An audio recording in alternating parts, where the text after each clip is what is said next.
Piles అంటే ఏంటి అంటే హిమరాయిడ్స్. అంటే ఏంటసలు ఈ పైల్స్ అంటే? ఫర్ ఎగ్జాంపుల్ మీరు జనరల్‌గా ఎప్పుడైనా చూసుంటారు. వెరికోస్ వీన్స్ అని ఇనుంటారు గదండీ! మన కాళ్ళల్లో మోకాళ్ళ కింద భాగంలో ఎప్పుడైనా గాని వీన్స్ రక్తనాళాలు ఇట్లా వాపుల్లాగా ఉండలు, ఉండలు, గడ్డలు, గడ్డలు ఇట్లా ఫార్మ్ అయ్యి ఉంటాయి గదా! అలా వాటి వెరికోస్ వీన్స్ అంటారు.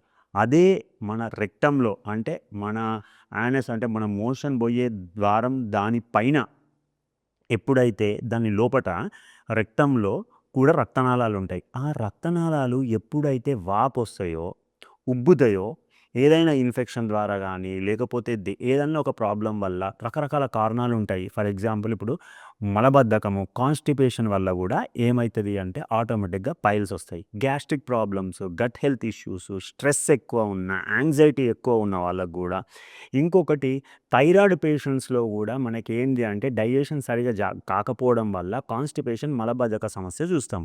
సో, ఎప్పుడైతే ఈ మలబద్ధకం ఉంటుందో ఆటోమేటిక్‌గా చాలా మందిలో ఏందంటే పైల్స్ సమస్య అనేది చూస్తాం.